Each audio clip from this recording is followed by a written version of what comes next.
Did I tell you I made somebody cry once? No. Wait, maybe you did. I did. Tell me. Yeah. Well, no, because he's doing that thing that a lot of people do when they start improvising is they just like, instead of being in the scene with the information that we already have and that is enough, he starts inventing things. Like this was his thing. And you were like, just stop inventing things. I was like, stop going over there. The scene is over here. I don't know if like he was sensitive or I was like particularly cunty, but okay. And I immediately saw your eyes flip and you're like, Conte. No, I'm thinking of myself in that scenario. As the student or the teacher? As the teacher, because that's what my first worry is. Oh, okay. When I think back on teachers I had that were men, that's usually what it is that I'm thinking of. Because we're stupid. They don't worry if they're being a bitch. Yeah, no, that's true. And that's I don't know how absolutely many true. of them were gay. Yeah. We don't envision straight men as that guy's being mean to me. Well, because we don't have this expectation like we do of like women or even some gay men of them being like nurturing and kind and mothery, which is an unfair expectation. Yeah. For women. Almost anybody. Yeah, absolutely. To expect that from anybody. Especially. That's not your mom or something? That's not your mom. And especially in like a theater environment where it's not even like there's a premium on being mean. It's like living in New York. People aren't mean. They're just busy. Yeah, yeah. They're just busy. They don't have time for you. You don't have time for them. And we all figure out how to like pass each other on the street without killing each other. Yeah. I remember I miss sometimes how unemotional I could be there and nobody cared. Yeah. Yeah. Me too, actually. You know? Yeah. Yeah. Anyway. Scrolling through my feed, all I see is bullshit. Fake news, clickbait, gotta sift through all of it. Oh. Like share, retweet, trying to keep up with the trends, but it's all just a facade, man, it's all pretend. Online bullshit, that's all it is. You say you're living large, but I know it's just a myth. Online bullshit, can't you see? We're all caught up in the nonsense, it's time to break free. Do you know what a paracosm is? No. Oh, no. Word of the day then. I was like a cosmic. It is like a world. In the sky. Yeah. Yeah. It's the sky of one's imagination. Ooh. I'm going to look it up on the Googs and then just read the AI definition because it's pretty good. Oh my God, I love the AI stuff these days. Honestly, it's doing pretty good. Oh, I like it. You guys, this is the beginning of the end. I know, yep. I'm already dead inside. Well, that was never a question. I love how Katie I had held her up drink. my drink. She's like, well, that was never a question. And then she just like takes a big glug of her water. Awesome. Bothered me with something interesting. Okay, so AI overview of a paracosm. A paracosm is a detailed and elaborate imaginary world, often created in childhood, that can include its own geography, history, and even languages. These private worlds are highly personal and can provide a sense of meaning and consistency for their creator, who often develops a strong emotional connection to it. Paracosms can be a source of great creativity, but in some cases, may also become a form of psychological escape that can lead to dissociation. I always want to call it disassociation, but it's just dissociation. Yeah, when you read all the letters. Yeah, if they become difficult to control. And then we have some characteristics of a paracosm: detailed and elaborate, developed in childhood, strong emotional connection, internally consistent. The creator often takes pride in the world being systematized and consistent, distinguishing it from mere fantasy. Examples of a paracosm is the world of Pandora, an Avatar that was created supposedly by James Cameron when he was a teenager. Supposedly. Oh, was created by James Cameron supposedly when he was a teenager. Okay, so That's that was his paracosm. That was his paracosm. Have you ever had a paracosm? Like when you were growing up or anything? I really wasn't an imaginative kid. I always think that, but then I'm like, there was a point in time where I told my parents that I knew that they adopted me. Yeah. I want you to know my parents did not adopt me. Yeah, I look and act just like them. Uh-huh. Yeah, but I've seen your mom. But I was like, no, I know who my real parents are. Yeah. And they were like, who are your real parents? And the reason I remember this is because my grandma wrote the story down on the back of a Polaroid or something to be like, this is when Katie told us that her real dad's name is Shep. Shep? Yeah. I love that name. I didn't even think Uh-huh. that was a real name. I thought I made that up. And now I'm like, there are actual people named Shep. It's like such an old school kind of guy name, actually. I think I got it from the TV. You must have. From a But- 70s show, I bet. Because that's when it was like big in the 70s. Really? People were always like Shep or whatever. There was always a Shep around. Like how now there's always like a Cravenly. There's always a Shep. What's a Cravenly? Well, you know those names that they have, like, you know. Yeah, Tragedy. Have you seen that? Tragedy, Reddit? Chickenly. I don't know. You can just put a Lee at the end of anything. But like making something up, that's just fucking weird. Yeah. Okay. Yeah. Not even, just make up something that's good. Someone on a podcast said the people that the Kardashian kids hang out with. Uh-huh. I guess one time Kim like captioned the photo who all the kids were. Oh, yeah? Which, why is she doing that? But one of them was named like Edit. Like children? Tiny children? Yeah. Oh, she's such a dumbass. Because her kids are named Chicago, Psalm. Yeah. Psalm? Psalm Psalm. from the Bible. Oh, okay, yeah. That's actually a pretty name, Psalm. Kanye was going through a Go on. Jesus is King phase or whatever. Of course he was. I guess like her kids have weird names, but they're normal. And then like next to some of the other kids, it was like, oh no, those kids have weird names. Oh, like Edit? Like Edit. literally Edit? And I don't remember if I made this up. I think one of them was named, Lint. L-I-N-T. Yeah. I mean, at least put a D in there so you could like say, no, he's named after the chocolate. Yeah, Lint. Lint. And you could say it with an extra syllable. Lind. Lind. Lind. Excuse me, my son is named Lind. Absolutely. And I will not leave until you say it correctly. I swear some people give their children like difficult to pronounce names just so they can do that exact same thing their entire life because they enjoy that feeling. Can't wait. Yep. It's going to be so fun. Oh, I can't wait for you to have a baby. I know. Yeah, it's going to be so great. Men, Yeah. Line up. do you hear that? I'm going to take out my birth control. Yeah. The world is waiting for a Maud horse sire. Anyways, Attica. I Okay. thought I had like another set of parents.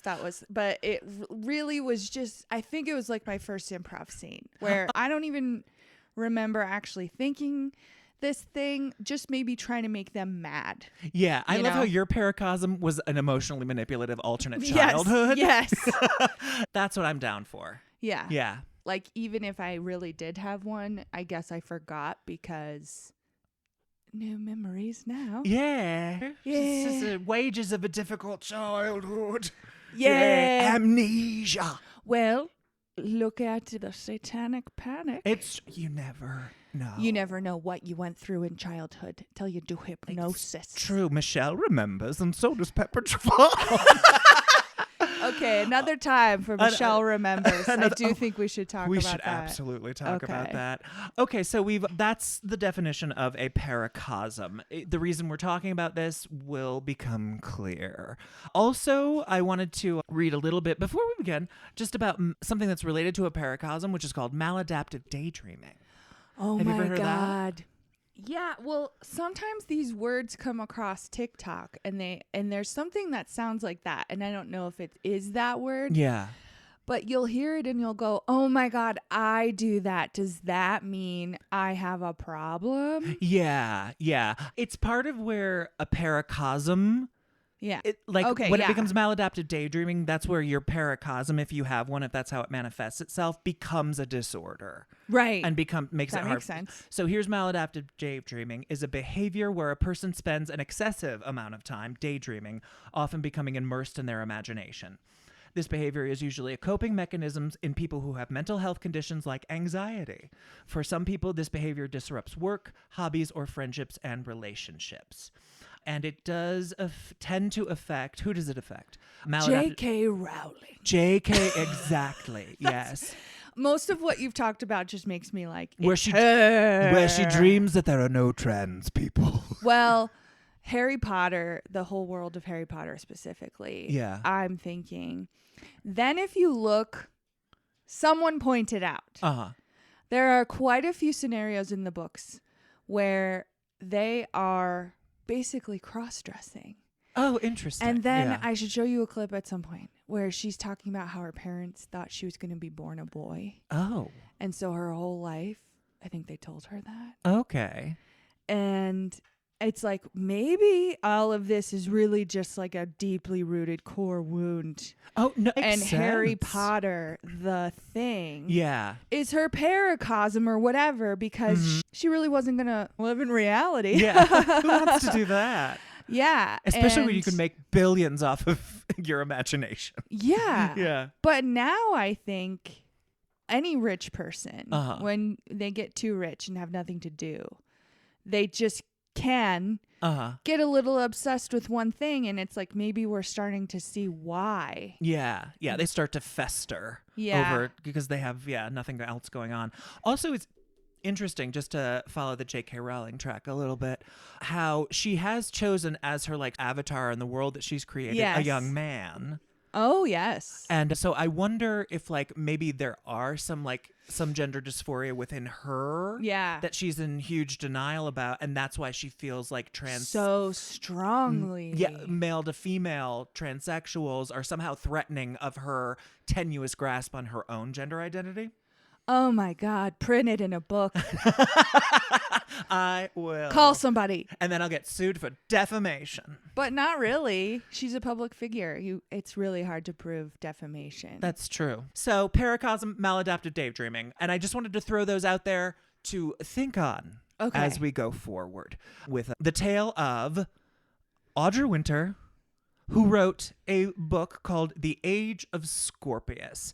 This takes us to BookTok, Katie. Have you ever been around Yes. BookTok? No. It's really, they're very nice and they're very supportive in a way that sometimes I don't agree with. Well, do they embrace new authors Oh, absolutely. instead of just like, hey, y'all, I picked up this book and I like it and I want to let you know?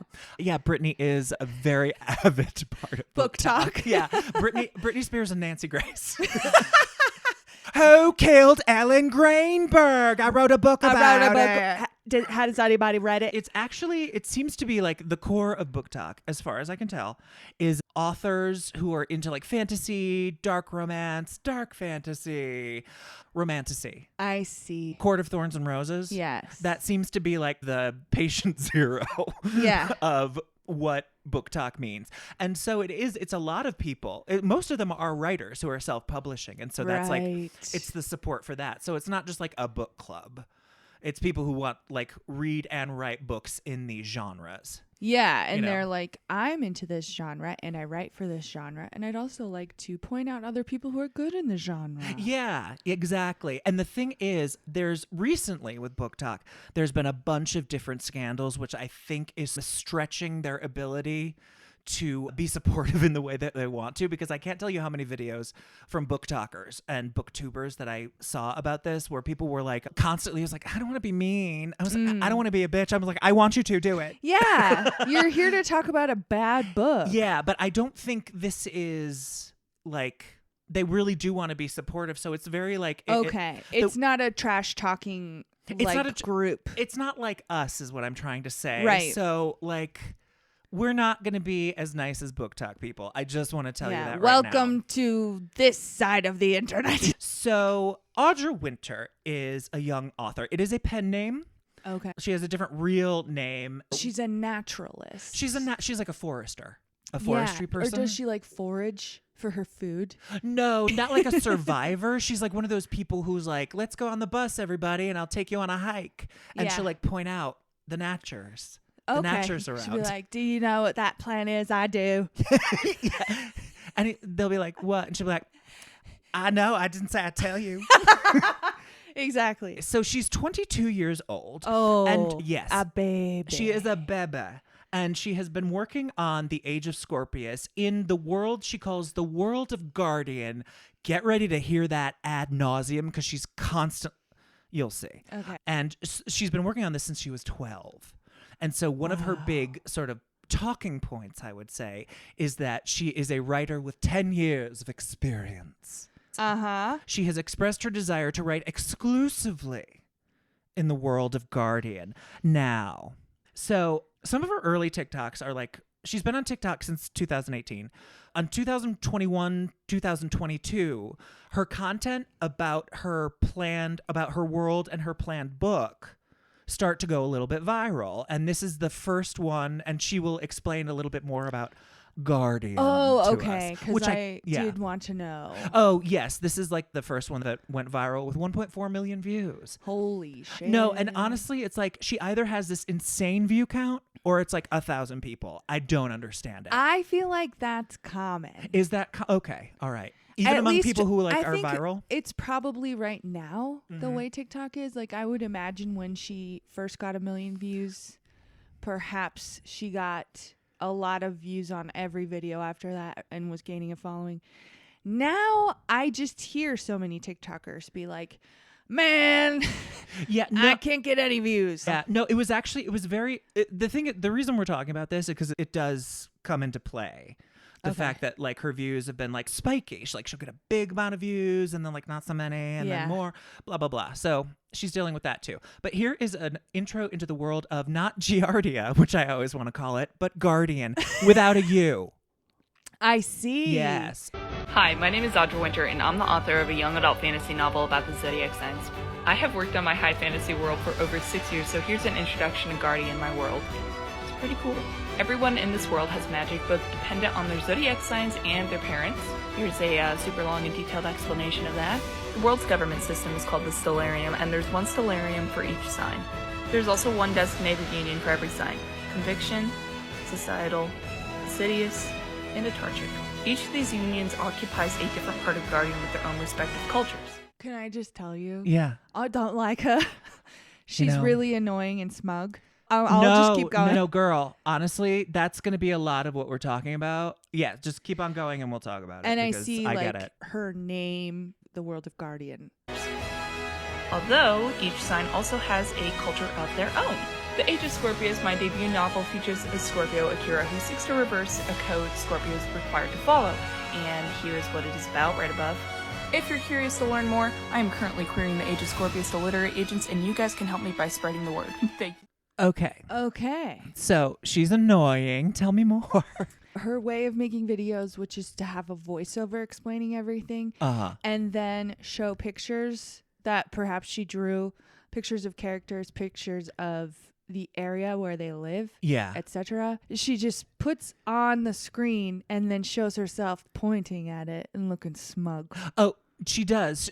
She shows herself pointing at it and she's like, I made that up. I did that. She didn't even do any of the drawings or anything. Oh, she didn't. No, Yeah, it's not her thing. Her thing is to. Who knows what her thing is? But her thing is to paracosm, exactly. But no, she actually has, and we'll find out later, she has a team of artists that she uses for all this work. This is 2021, and she's talking about it like how it's going to come out. So she already has a team? I think she has a lot of friends who are visual artists that she gets to draw things for her. Oh, she's got friends. Yes, she does. She has friends. Good for her. Well, she has friends in the way that Gen Z has friends. They're all online and you never see them and there's no actual relationship. Yeah. I'm sure. Sorry, Gen Z. Okay. So yeah, but the thing is, that's the reason that these videos start going viral in terms of on BookTok, because she's actually doing a really great job of introducing her world in a way. It's super visual, and she's got, and it relates to the zodiac. People like that, especially in the BookTok demographic. It's a lot of woo-woo ladies. Yeah. Or I imagine ladies who are like the tarot, astrology. So definitely there's a hook. Yeah. For that. Well, it's already like fantasy, but then there's something rooted in real people's signs, like real things that we can read about our own sign. Yeah. It's easy for us to put ourselves in it because she does have a lot of TikToks where she's it's basically just a flip book of images of each sign. Yeah. And what powers you have in the world. They're not verbal. They're just, you have to read them. So I'm not going to play them. We don't have to get into it. It doesn't matter. This is 2.9 million views. And this is the ultimate Audra Winter advertising her book and getting people hooked and wanting to explore. Okay. So Self-published the first version when I was 14. Rewrote the first book 3 times. Wrote over 500,000 words for the series in a span of 6 years. I've never counted or known the word count of a book. So when she's bragging about her book being 104,000 words, Yeah. I'm like, all right. Oh, yeah. Well, that's actually... I think it's 400 pages, it said. Yeah, something. yeah. Because usually you have writing programs and they'll give you that information automatically. Yeah, but I don't do that with books, word counts. Oh, for a know? writer who at this point she wants to give things to an editor, word counts are important. That makes Yeah, sense. so that does make sense. There is a lot of inside baseball publishing shit that I can't get into because I don't know anything about publishing books. But anyway, that was a video where I guess it's called The Other 51 from Hamilton. And she's basically showing us all the materials that she has amassed, created throughout these last 10 years, her entire teenagerdom. Yeah. In relation to this world and this book series that she plans to write. The reason I show this is because I really think that's the thing that drew people in. It's it's super visual, and it's also the people who are on BookTok are doing the same thing. So they identify. Well, as smug as she seems to be. Yeah, this is normal, I guess. I don't know if it's normal, but I think they're able to look past the obvious attitude problems. Because she's she's like us. She's obsessed with writing and graphic novel shit and world building and all that crap. So she's got him hooked. But after this point, we don't hear from her for a while. And apparently, her book is done. And her next appearance is when this story officially starts. So she starts in early 2025, starting to market her book again. But she's not going viral.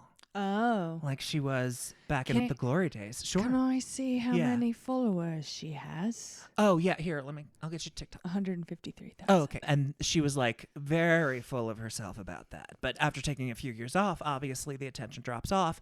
And in order to publish this book now, she's had to start a Kickstarter. Here is her video about her Kickstarter. Okay. I probably shouldn't be recording this, but I need to put it into perspective. For some people, I think it's important to see both the good and the bad. Pause. This is what she's written on the top. Uh-huh. This is not dramatized. This is genuinely one of the hardest things I've gone through, and I feel as if it's important for others. As if. I wouldn't write that. Okay, for others You to wouldn't write a understand. lot of the shit that she writes, and so would no other human being who has an understanding of the English language. Yeah. So there you go. Okay, got it. For others to understand how difficult a writing career can be, even with 10 years of experience. Yep. Yes, a genius we have here. Exactly. Of talent. I'm an author, right? And it is the hardest part of my life. But it is the most important part of my life at the same time. I am incredibly neurodivergent. And I went through a lot of trauma when I was a kid and when I was a teenager for a lot of different things. And my world became my outlet. My characters became my voice. And this is something that I have worked on so deeply for this long. And I'm losing to the TikTok algorithm. I spent 3 years with a literary agency that had my book in revision. And then at the 3-year mark, when I finally had it done, they dropped me and got me to this point. Which I'm glad I didn't stick with traditional publishing, but if I hadn't...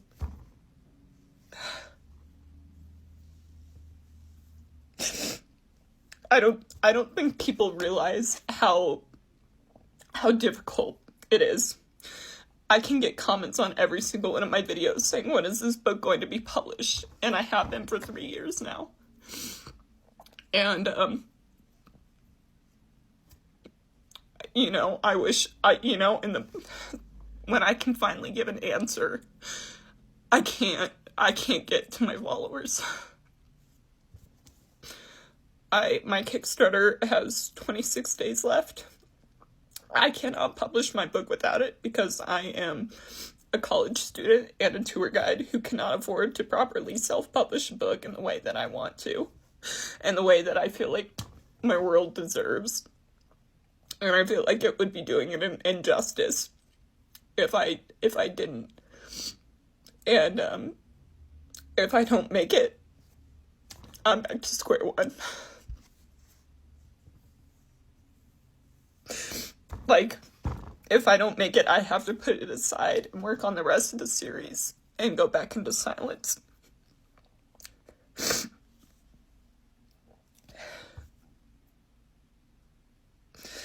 It's tough, guys. It's not easy being a writer, and this is some of the worst pain that I have been in my life. I went through a lot of tough things, but to be taken down by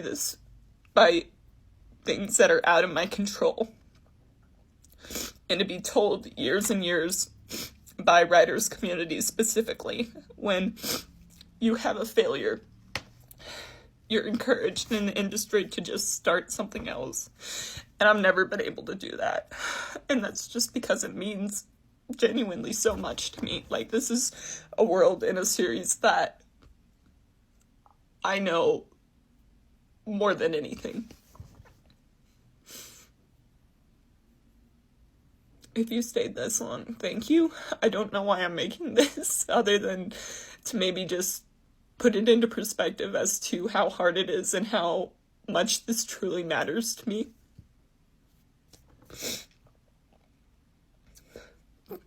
Thank you. At first I thought, hey, maybe you could just get your thoughts together and calm down before you filmed this. And then my lizard brain was like, no, this is what she thinks is going to get views. Yeah. And I don't know if it's true because she says so much. Like, we're all still so ADHD. You know? Well, she is also, to be fair, she is, when she says she's neurodivergent, she's autistic and ADHD, which, believe me, we understand. But she didn't decide to go through and, like, edit out. Like, that's what I do with my videos. I try to make them shorter so that people aren't writing in my comments, like, get to the point. Obviously, your problems are they're not end of the world. They're not real. Yeah. Like, it's a problem for you and it sucks. But you're going to be okay. Yeah. Like, does it merit, what this is happening, does it merit like an ugly cry for minutes upon minutes on TikTok? Unedited. No. Raw.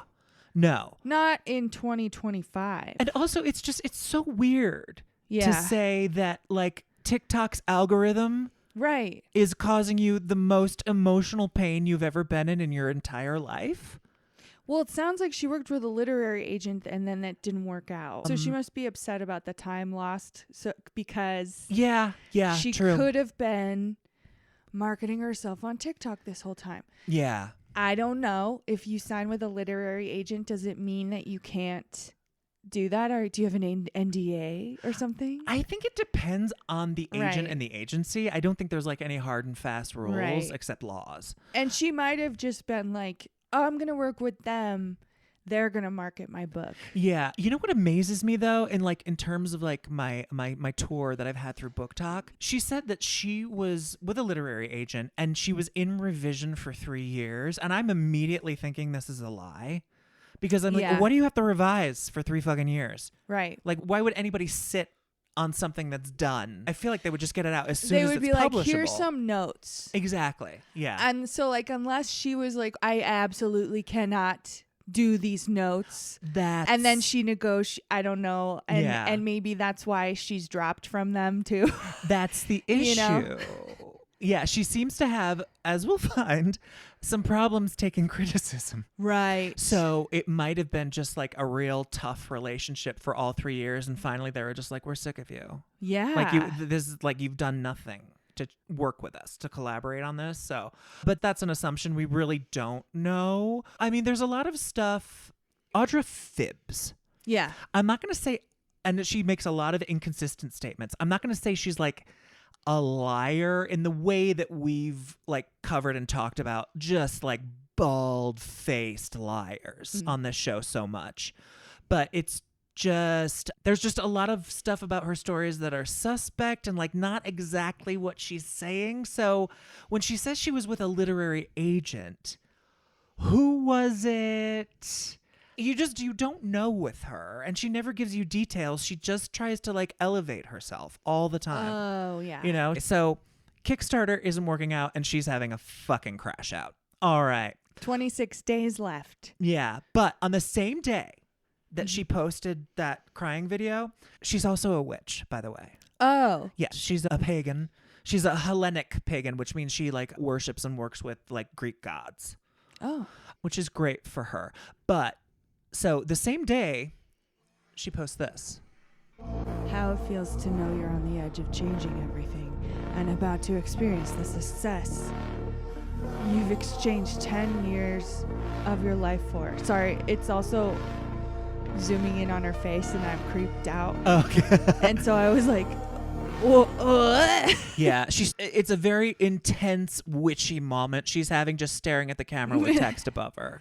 Yeah. My characters will be seen. My voice will be heard. I am stepping out of my silence. Yeah. 65 likes. Yeah, that one didn't get a lot because it's fucking creepy, Audra.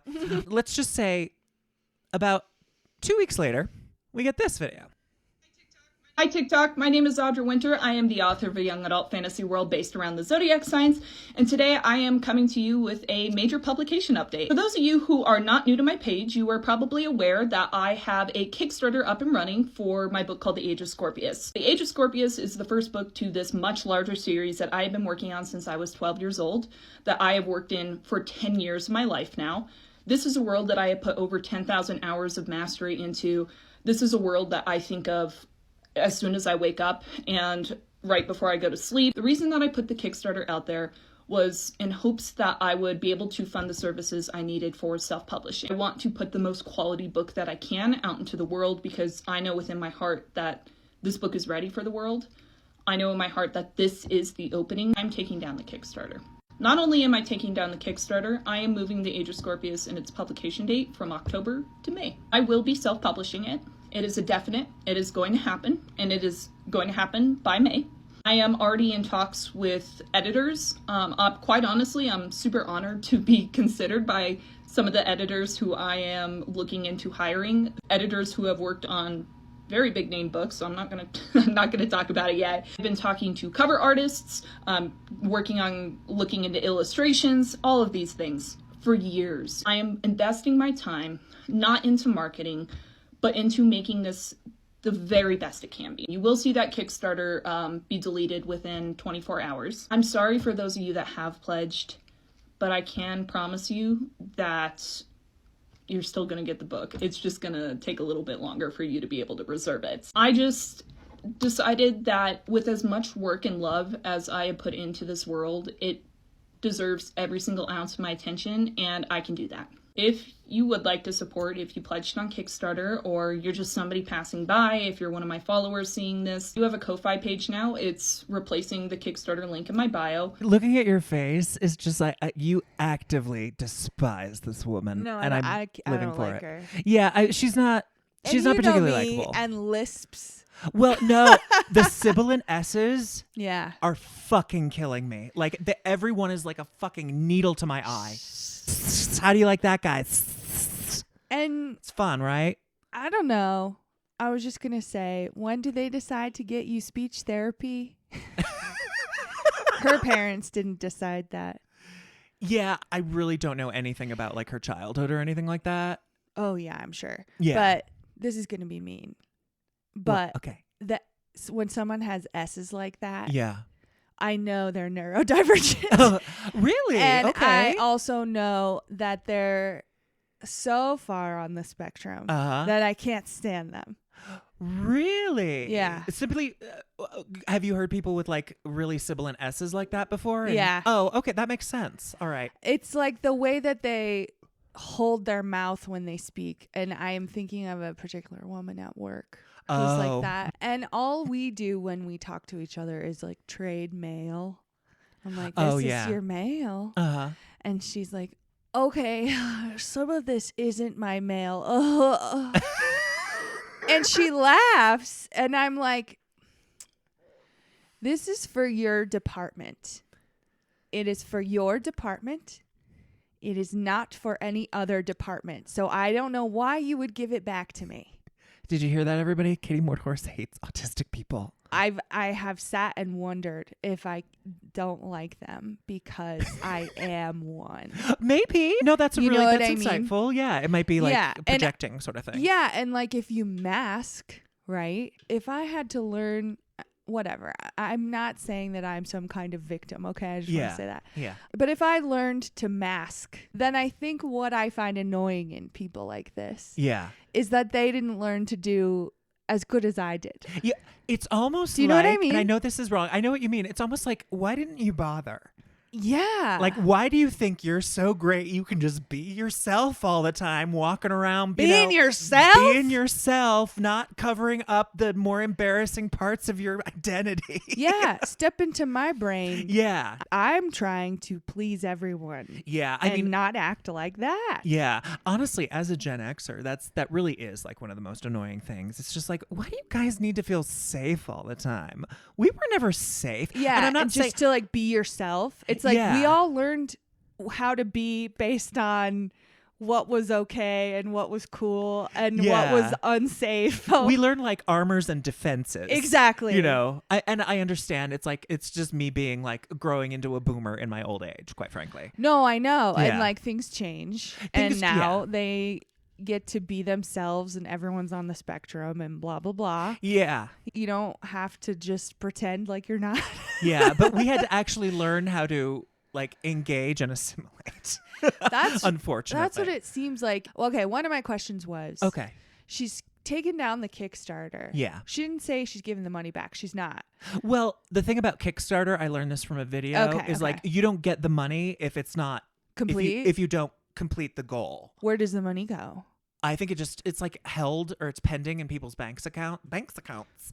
And then when it's closed down, it all gets funneled back Sent into their back. account. Yeah. I think she should have made that point. Yeah. She yeah. didn't. She wanted to talk about herself more. It seemed like because she was like, you guys who donated to the Kickstarter, you won't get to reserve your book as quickly. You are going to get flayed. I'm so sorry. I can't wait. I can't wait to see what happens on Reddit, girl. All right. Bring it on. I'm not against your choice. I'm just telling you. Yeah. He's looking out for me. Yeah. Okay. So she's canceling her Kickstarter, and then she conveniently on her TikTok has a whole like I don't know, like a playlist of every video that has to do with like her publication process going forward.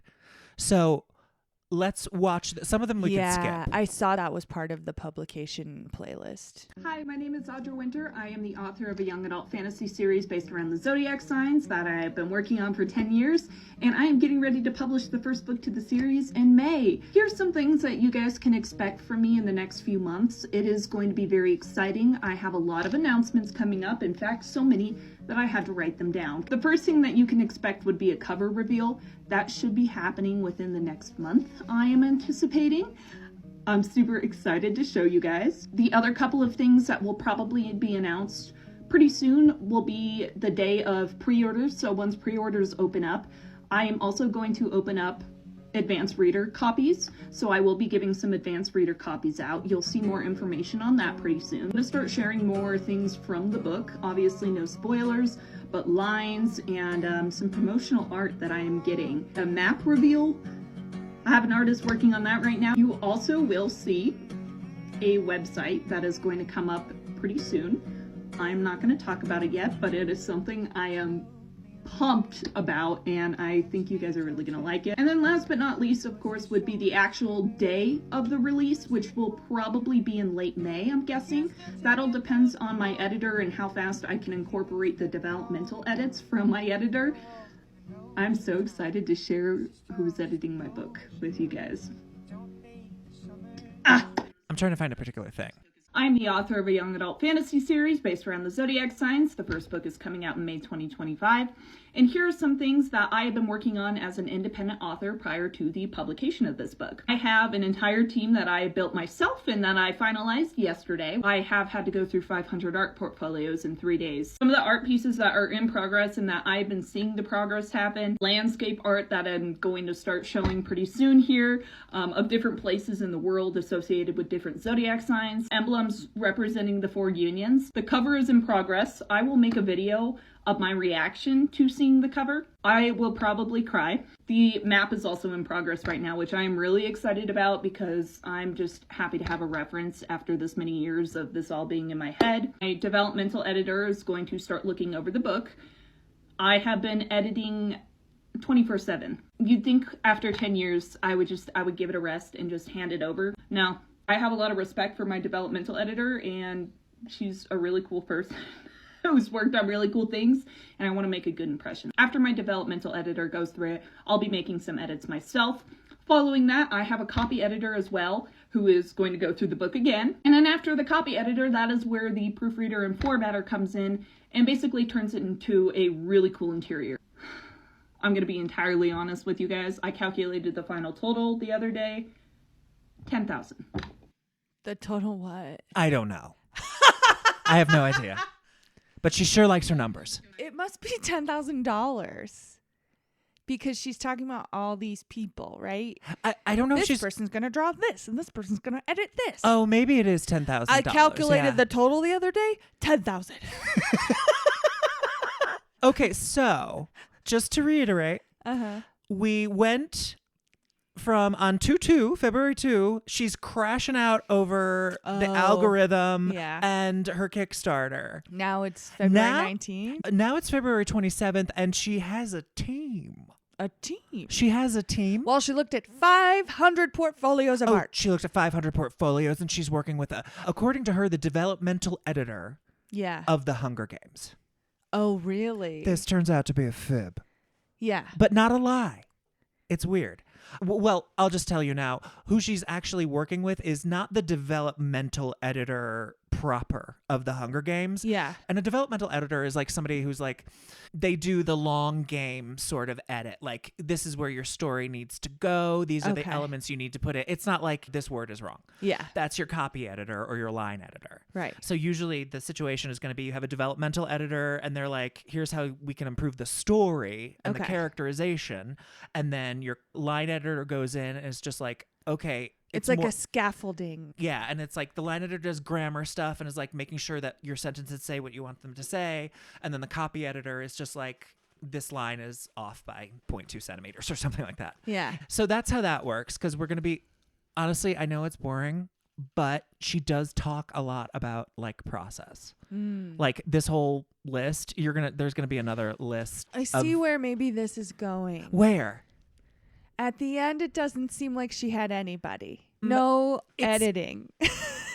Well, we'll get there. The thing is, yes, you're right, but also it's more complicated than that. That's why this is fascinating, because you just never know, like, what the fuck are you talking about, lady? This is where she's referencing her own viral video from 3 years ago. Okay. Yeah.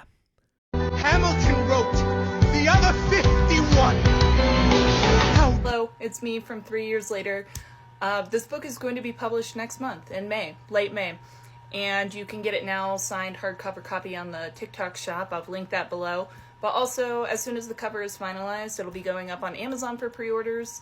I've already sold about 230 copies signed here on the TikTok shop after less than 2 weeks. And I have a team of 15 artists working behind this book. I have a developmental editor that went through it. I have a copy editor that's went through it. The book went through a literary agency at one point, and then I switched over to self-publishing. But I never stopped working on that book, and now it is ready for the world. So, excited to welcome you to the world of Guardian. I just want to reiterate, like, what does she say that she's having a lot of right now? Artists and editors, yes. Copy edits, and then she's going to go through it after, and then everybody's going to go through it after that, and it's just like, and then God is going to do a proofread, and then Satan himself. And this is April April 19th. This is she says April. that. Yeah, this is April. And she does eventually end up publishing on June 30th. Oh, so it's not May. No, she has to push it back a little bit. She has this habit, which honestly, this does not make her a psycho, of biting off more than she could chew and then having to like push things back. She's always giving herself a real tough deadline, which is like what ambitious people do, but they always like bite themselves in the ass. Yeah. When she was like, I'm going to change the publish date from October to May. I mean, at first I was like, which year? What do you mean?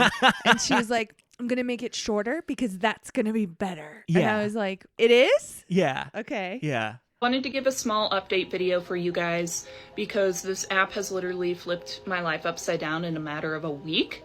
I had to look up on Google the other day if anything like this has been seen before of an indie author selling close to 1,000 signed copies of a debut. And Google showed me my own video. I was just wondering if anybody's ever sold 1,000 signed copies of a debut. This begins her obsession Yeah. with the amount of pre-orders that she gets, because she does actually end up at the end of it getting like over 5,000 pre-orders, which for an Okay. unknown, independent, self-publishy kind of author Yeah. is amazing. Okay. People are happy if they get 35. Things are completely changing for me. I have had to immediately start looking into getting a bigger apartment because there's no way I can store at least 800 books in this one. I need a whole room to do that. I have had to schedule an appointment with an attorney because I now can bring my artist onto royalties, which is really, really exciting because they deserve it. I have had to run around town constantly for the last 2 weeks, getting packing and shipping supplies, printing hundreds of bookmarks and packing hundreds of bookmarks.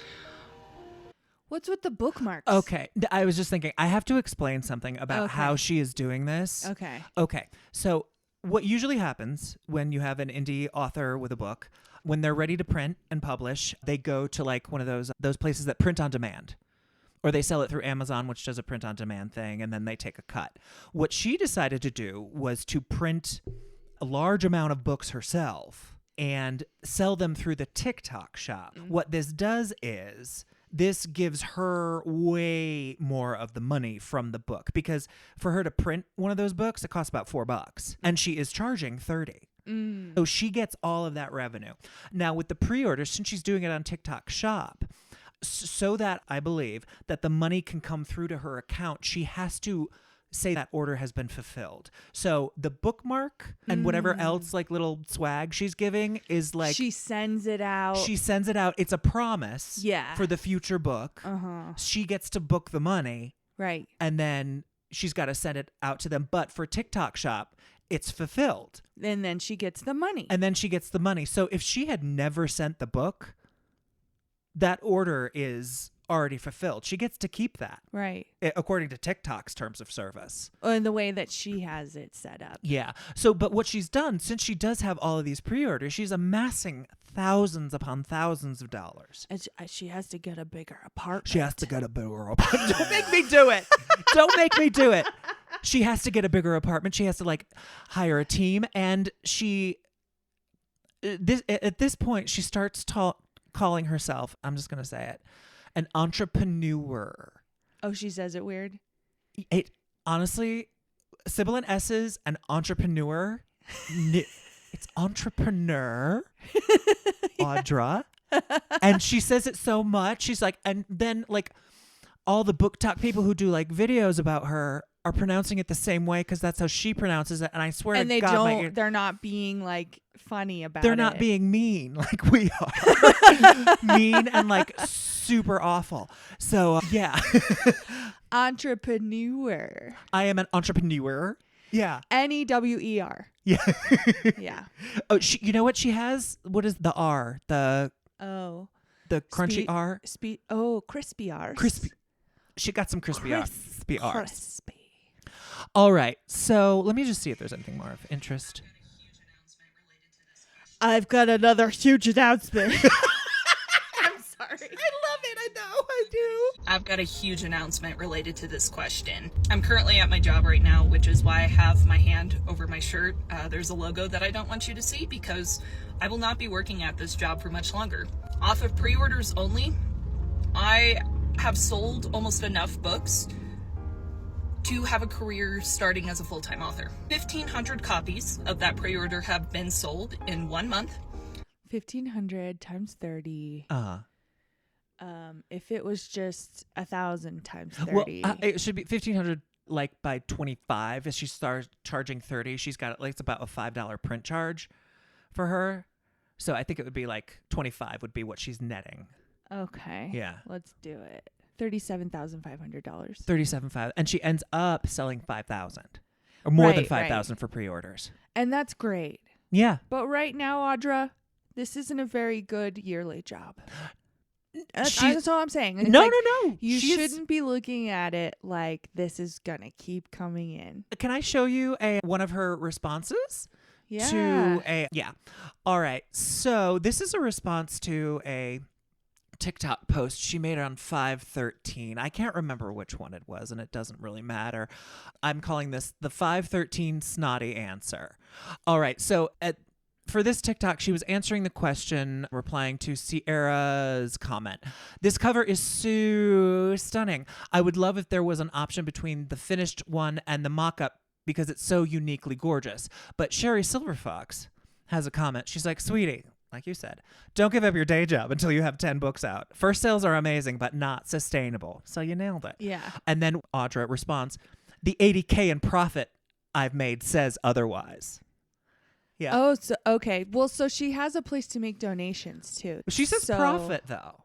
Well, she has donations. That's true. You yeah. can donate to my Ko-Fi, whatever that is. I know. But anyway, she's saying it's $80K in profit. And then Sherry Silverfox responds, are you charging $90 per book for these numbers to be in the black? I don't know quite what that means, but it's bitchy. For her to just be like, that's all profit. Yeah, I think so. And I'm sure Audra has never taken home $80,000 or like seen $37,000 hit her bank account. You know what I mean? If $37,000 hit Yeah. my bank account, Right. it would be gone the next day. What would you buy? Everything Would you I buy could a possibly car? could. Give me a new car. Yeah. I don't know. I think my brain might explode with also- the possibilities. I have no idea how much a car is. It might be more than that. I don't know either. I should never get a car because it's the first thing I will do is crash it. Yeah. But anyway, Audra responds, no, babe. Do the Oh. math. I retain most of my profit, darling, from the TikTok shop and can buy large amounts of books in bulk. Sorry you're jealous, though. So she's sassy. I mean, this is whole her audience. time, she has had no problem being a huge bragger. Like, And a brat. Yeah. and I'm going to say something mean again. Go for it. I notice that a lot with people that I perceive to be on the spectrum. Yeah. Yeah. You know what I mean? Like Uh-huh. they're not picking up on how people feel about what they're saying. So a lot of times they're just like, oh, yeah, I can beat 100 levels of that. Oh, Or yeah. something like that. Yeah. I'm being like Kip from Napoleon Dynamite. Oh, totally. Yeah. Because, and maybe it's like an archetype of a person who has never been the winner. Oh, so yeah. they are constantly trying to prove how good they are. You Ab- know what I mean? No, you are totally nailing her. We will see this like elevate and escalate as we go through this story. Yeah. But yeah, no, that's the But thing. it's like, don't come online and tell us you need a bigger apartment and you're going to quit your job. yeah. Like, you just look stupid. Yeah, well, but she does it in this way as if she's like totally in control. I'm a businesswoman. I know exactly what I'm doing. I'm a full-time. She's just taking on this mantle of professionalism before we have even had a written Yeah. excerpt Right. of this. There's nothing. And also, that's on people who ordered. She's showing you a lot of pretty pictures, but you have absolutely no idea, like, what is this book about? Right. But she does, at one point, release 4 pages Okay. of the first chapter. Oh, and also, everybody, at one point during the week as I was researching, I made a recording of the entire first chapter because we were able to find the book. The book. Katie was able to find the book for me online. The book has been taken off. That's why. It's been It caused quite the stir. It caused quite the stir, but we'll find out why it's been taken off. But anyway, maybe at this point we could Yeah, do you want to play your dramatic reading? Yeah, we'll just insert it later. Yeah. So now you'll know What we're sounds talking like? about. Yeah. And also I've added a little bit of my own color commentary during the process of reading it. It's no big deal. You'll definitely get the gist of what we're dealing with here. The Age of Scorpius by Audra Winter. Chapter 1. Someone had rewritten the history of Conviction Woods, the cursed forest I called home. Despite all the text describing Conviction Woods as eternally uninhabitable, there are hundreds of wartime artifacts scattered amongst the forest's grounds. The records have been altered to hide the truth of Guardian's last war, a truth that allowed the woods to protect those mysteriously meant to survive beyond its boundaries. We have an initial chapter reveal on June 14th, which is 2 weeks before it drops, shall we say. Okay. Because she publishes on June 30th. So here's the video about the reveal. But let's look at some of the comments after somebody points out eternally inhabitable reads oddly because inhabitable means livable, but the context suggests it was supposed to be uninhabitable or cursed. Oh. Yeah, so she's already on the first paragraph, she's using words wrong. And I think I actually, in the recording I made, I pronounced it as uninhabitable, but it's written as inhabitable and it's wrong. And then Shannon says, I'm confused what wartime artifacts have anything to do with the woods being inhabitable. And then, okay, so somebody asks her, what kind of criticism are you open to? You can almost hear their teeth clenching as they say it. Yeah. And she responds, I am not sure if you are someone in the writing realm, but in case you're not, authors are advised not to give much of our attention to opinion-based negative criticism after a point of completion. We are heavily warned against reading our reviews after release in both traditional and indie publishing spaces. I don't think that's true. Yeah. Oh, and then she continues, genuinely, thank you for asking. I'm happy to take constructive criticism from others who genuinely, all caps, help with familiarity in the writing creative realms. She's such a little elitist. Yeah. Recently, I've had opinion-based criticism that is not meant to be constructive, but meant to harm. And so she's starting to read the comments on her initial 4 pages. It clearly should be uninhabitable. That's one of the key points of the book is that only select people can survive in Conviction Woods. It's a key point of the first chapter. Okay. That only certain people can survive, are admitted into Conviction Woods. Otherwise, the hellhounds come after you. Girl, I hope the best for you, and I'm hoping you edit and rewrite this and it rocks. Yeah. And it seems like if it already has this art above it, it's probably done in her eyes. Oh, absolutely. Yeah. Absolutely. Can I read you this one? Yeah. Daniel Majo 8, please make a better intro hook. I'm begging you. She responds, oh, wait, are you talking about my videos? Because yes, I would like to fix that problem. I'm trying to come up with something better. Actually working on an animation to do with the story to act as an intro. He says, yeah, I meant the literal spiel you kick off with, not the meat of your book. LOL. Animated would be a good idea, similar to YouTube intros that have done well for years now while showcasing your world in a few seconds. Oh, when she says, I'm Audra Winter, I invented the world, Yeah. that whole thing. Oh, that's what he's talking about. Okay. And then she's like, I love this idea. I'll pass it to my animators. Yeah, okay. So let's point that out. You haven't published this book, but you already have a team of artists and animators? Yeah. And all these editors. This has got to be costing a fucking fortune. Yeah. This one person says, did you used to pretend to be a wolf kid in skits during COVID, or was that a different Audra? And I thought they were like, were you that kid in school who wore a foxtail? Well, no, she's actually... Did that happen? Yeah, did you not have kids like that? I don't know. It might have been the time period. No, you totally would have been made fun of for either having a furry shit coming out of your butt. Yeah. Or that a fox had crawled up your ass like a gerbil going up Richard Gere's rectum. That's interesting. Yeah. Because we didn't know about Richard Gere's rectum. So we didn't know. It was more timely in my era. Yeah. Yeah.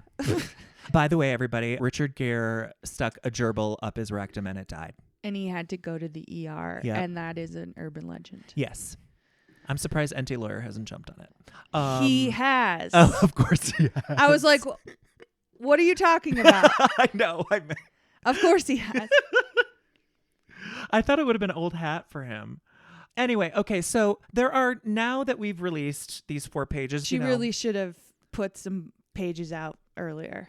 Oh, absolutely. And I wonder why she didn't, because she does have so much like apparent confidence in her work and herself. And these big plans of using her TikTok to get people interested. Yeah. And so it just makes you wonder, like, why not until like 2 weeks before? Was that some sort of like marketing decision? I don't know. I honestly don't.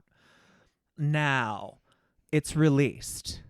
About a month later, the BookTok bitches get to it with their reviews on Goodreads. Okay. And I'm going to read you the first 2 because they're barn burners. Nice. So this is, also, it has, as of this point, 1.56 stars on Goodreads. It never got above 1.8. Okay. Goodreads is where everyone goes to review books and like decide what they want to read based on what other people say. Yeah, and it's very much like for BookTokers, it's very much seems to be like a social media thing because you can tell like what are people reading, what did they finish, what are they going on to. Yeah. Yeah, so it's that kind of thing for people who like books. Yeah. Did you know What? this girl Uh-huh. who basically wishes she could be Oh, yeah? like she keeps doing everything that does. Oh, wow. To the point where I told her, I was like, she's your single white female. Yeah, yeah. So There are definitely personalities that do that, though. It's so scary. their other friend, Yeah. I guess, saw her Goodreads and she put on her list of want to read. I just have to tell you what the book is about because it's fucking crazy. Oh, my God. And so, like, that's what's crazy about this website, too, is that you can see people that you know and like what they're interested in reading. Yeah. You can stalk people on this. Yep, totally. Okay, listen to this book description. Okay. What if you could enter the mind of a person you love the most? Erica meets Matilda in art school and is instantly drawn to her. Matilda makes art that feels truly original, and Erica, trying hard to prove herself in this fiercely competitive world, pours everything into their friendship. But when Matilda's fame and success cause her to begin drifting away, Erica becomes desperate to keep her close. Enter Scaffold, purported to enhance empathy. This cutting-edge technology could allow Erica to inhabit Matilda's mind and access her memories, artistic inspirations, and deep-seated trauma. Undergoing this procedure would link Erica and Matilda forever. But at what cost? Blisteringly smart, thought-provoking, and shocking. Immaculate Conception, that's what it's called, Okay. offers us a portrait of close friendship, achingly tender and twisted, that captures the tenuous line between love and possession that will haunt you long after you turn the final page. Don't get too attached to your skin because she's going to wear it. I finally said, have you blocked her? Uh-huh. And she was like, no, I've never blocked her. And I was like, block her Yeah. now. No. Yeah. No, you You need know? to just get her as far away internet-wise as possible. I think is just being polite. That's the thing. That's the thing with these like Midwestern fucking people. No, and I'm like, you think so deeply Yeah. about what will make people mad at you. Yeah. It's crazy. Uh-huh. But you do too. I do too. Yeah. I think we all do it in our own way. I guess I'm just, because she's younger too. I'm Yeah. like, oh, I remember being that age. Well, because And now... then I want to be like, honey, it's okay. Yeah. Well, because now you can see it at least, even though it's Thank like... God. Yeah. Yeah. But it gets frustrating because it's like you go through this stage where... Right. Where you You- can't see it. You can't see it, and then you can, but you still like have the Do habit it. of like Okay. constantly worrying what other people think. Right. Wait until you're 50. You won't give a fuck anymore. I love it. It's gonna be great. I'm 50 years old. 50. Okay, so I'm gonna read the first 2 reviews by Zara. 1 star. Zara says, would have been DNF, which in BookTok lingo is did not finish. Oh, I was Yeah. like, do not resuscitate. Do not fuck. Because all I remember is DNR. Yeah. That's what's on my will. All I remember is DTF. Oh, So- yeah. somehow we got there. DTF, DNF. Yeah. Go ahead. Great. Would have been a DNF, but I made myself finish it because I wanted to give it an honest shot. To say it was poorly written, poorly developed, and poorly edited would be an understatement. She has even misspelled her own made-up words. The characters are especially irksome, all flat and flawless with the exception of Avia, who is obnoxious but not nearly as bad as the other characters made her out to be. Kaya comes off like a bully and a busybody for getting involved in Avia and Rika's sister relationship, though the narrative paints her as righteous and noble. None of them are likable, and for all the authors talk about emotions, nothing these characters feel comes across as earned in any way. This is why when someone tells you your book isn't ready, you don't just dismiss it because it's not something you want to hear. Right. It's a shame because the concept has potential. I don't think so. But we'll talk about that. But it needed so much more time, all caps. 10 years of writing means nothing when you were a barely developed individual for most of it. Good point. Books that were written by teenagers read like they were written by teenagers. And in this case, The Age of Scorpius reads like it was written by a 12-year-old. 10 rewrites or 25. This author's writing never developed beyond the skill of a child. I'm baffled. Zara. Oh, and then while I commend her passion for her project, her success in popularizing her book as well as building a fan base before even publishing a single word is her only impressive feat. Yes. Perhaps she should consider a career shift to literary marketing. Yes. Zara, drop the mic, girl. Yeah, she basically nailed it. You guys heard the excerpt. It's not good. Excerpt. Experts. I'm the Nathan this time. Okay. What happens in the first chapter and what made you go, oh, I can't read the rest of this? Okay, it was her attempts, for me, Yeah. it was her attempts at lyrical writing that I thought were ham-handed and revealed somebody who obviously did not read but wanted to be a specific kind of lyrical writer. That makes sense. Yeah, okay. And this person is the idea is good, which is everyone is from a different area based on their astrological sign. Yeah. Well, they have different powers based on their astrological okay. sign and their parentage. Okay. And the thing is, it's Here's the thing. yeah. Astrology is one thing. Uh-huh. That's interesting. Then when you said parentage, I was like, oh, therapy. You know what I mean? Oh, okay. Let's talk about why you're this way. It's because of your parents or something like that. Yeah. I'm like, make that compelling and fantasy. Well, that might not be what that Well, meant. the thing is, there is a I don't really know how it works, but a lot of people have pointed out a flaw in the parenting thing where it's I guess they want to have babies at a particular sign, and they'll get in trouble if they're not of a particular sign, in their world. But, kind of The Giver, where it takes place in a dystopia. I swear to God, somebody mentioned The Giver in the context of this. Yeah. Because when you're 12, you read The Giver. I don't even know what that is. Okay. Yeah. It's a dystopian novel. Divergent? Yes. Okay. And they even decided to make it into a movie around the same time that they made Divergent into a movie. But Divergent has action in it. Okay, yeah. Whereas in The Giver, when the kids turn a certain age, which is probably when puberty would start, they start taking pills that suppress. Oh. They take the pills to suppress their hormones or whatever. Puberty blockers, yeah. Yeah. And they also all start doing what their job is going to be, and it gets assigned to them. Yeah. And the giver is a guy who's very old, and he holds all of the memories of everyone in this area or community. Well, I don't know how big things are. Yeah. And neither does anybody inside the community. Oh, okay. And this sounds really good.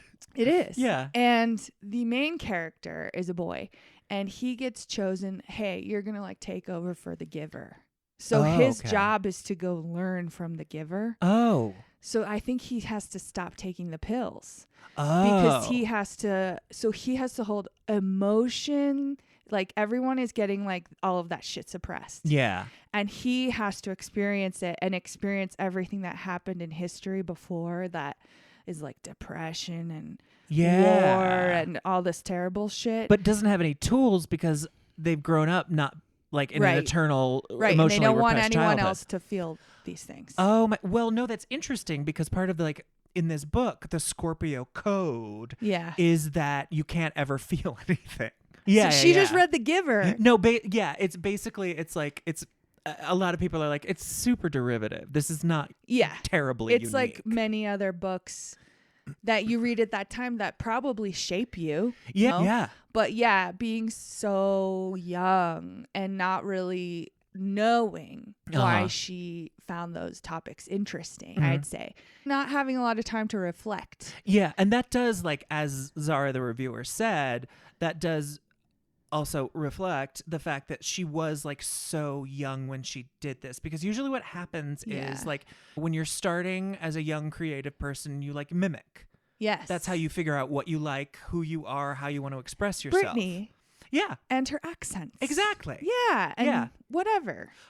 It seems like since she's so special interested in this world of Guardian, it's just, this is where the paracosm maladaptive daydream, or the paracosm becomes a disorder, because it seems to have allegedly, I'm just theorizing, to stopped her from growing up fully. It's this it might woman, be Audra? Yeah, it might be her paracosm of the world of Guardian is totally. a way of her. She dissociates. She just exactly, yes. Yeah. Not disassociates, dissociates. Well, since you said it earlier, I wanted to say it right. You did great. The poor dear. So I'm seeing what a problem she is. Yeah, about a month later, as the reaction is getting codified as this is a shitty book and nobody likes it. Yeah. We start getting some TikToks from Audra first. Okay. This is just, I'm going to read it to you. Okay. Because it's alt text. It was brought to our attention today that the ebook for the Age of Scorpius has many errors that cause its quality to be subpar in comparison to the paperback and hardcover. In my rush to release the ebook, I did not proof with the same attention and care I gave to the physical copies. I am deeply sorry for the disappointment this oversight has caused. Oh, yeah, that was a lie, right? Yeah, exactly. Yeah. Well, no, because this is just the first reaction to... The ebook before the shit ships? No, this is just her first reaction to the criticism that she's getting. She's had a month to take it all in, and what she's choosing to focus on is the fact that the ebook has errors and wasn't edited in the way that the physical copies were edited, quote unquote. All right, so that's number one. And then we have a big announcement. This coming Monday, August 4th, I'll be making a big announcement. I've been absorbing all the feedback on the Age of Scorpius, and it's become clear I missed the mark. Okay, great. Yeah. Great. She's able to take in that feedback in a realistic kind of way. Yeah. We think.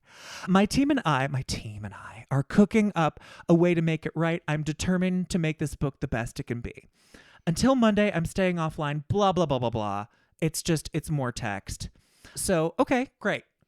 We're making progress. She's acknowledging that the quality of her book is maybe not what she wants it to be.